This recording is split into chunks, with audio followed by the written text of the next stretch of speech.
Game of Thrones and the War of the Roses.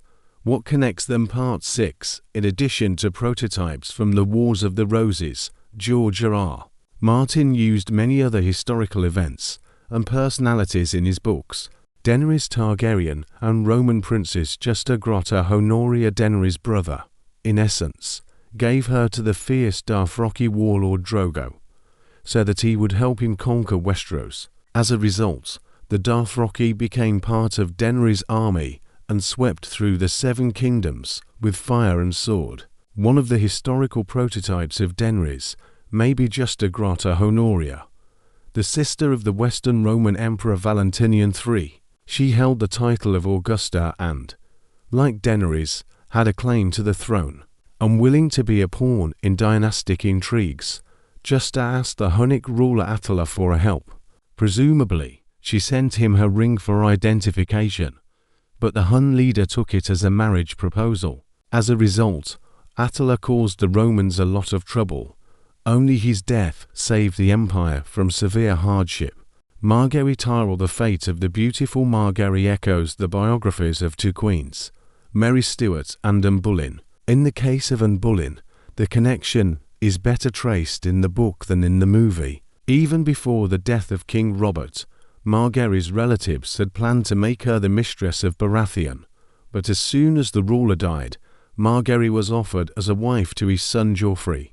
The Tyrell family climbed to power with the same enthusiasm as the Boleyn family, using their best assets, one of which was Margaery. But unlike Sansa, who was married against her will, Margaery gladly accepted this burden for the prospect of becoming queen. As for Mary Stuart, she, like Margaery, was a delicacy for European princes, beautiful, sophisticated, delicate, charming, and with a rich dowry. The Tyrells, as is known, prospered, and all of Scotland was behind Mary. Neither marriages nor political ambitions turned out well for either Mary or Margaery. The first was forced to seek refuge from her old adversary Elizabeth and found herself imprisoned, while Margaery, as a result of Cersei's intrigues, first lost her freedom and then her life.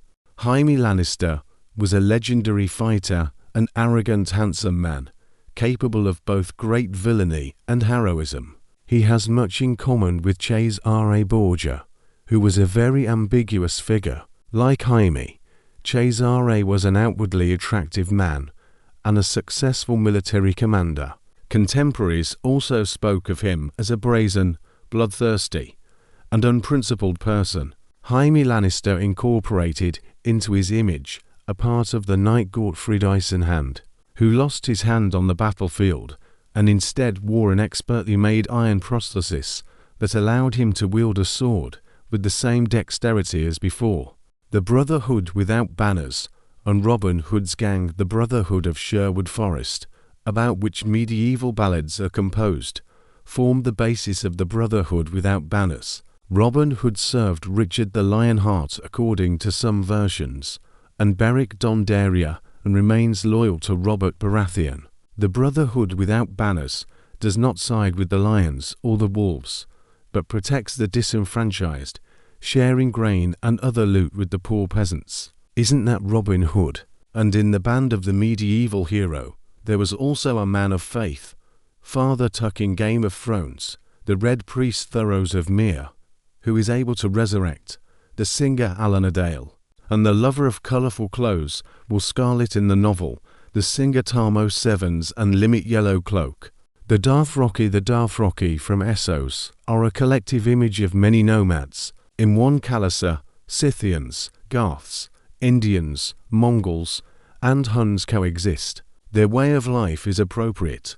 They move only on horses, eat horse meat, and their leader shares everything, prey, and even wives with his close ones, except for the horse.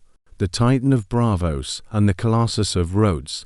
The Titan of Braavos stands guard at the entrance to the bay of the free city of Braavos. Its size is astounding and refers to the greatness of the ancient people who erected it.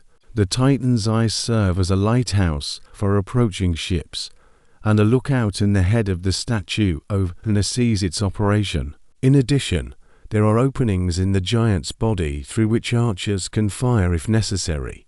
Undoubtedly, the prototype of the Titan was the already lost Colossus of Rhodes, which once stood on the island of Rhodes in the Aegean Sea and performed approximately the same functions as the Titan. Unfortunately, this one of the 7 wonders of the world we will no longer see. I think the list of similarities is clearly not yet complete. If you enjoy our videos, please subscribe to the channel, like, and leave a comment if you'd like.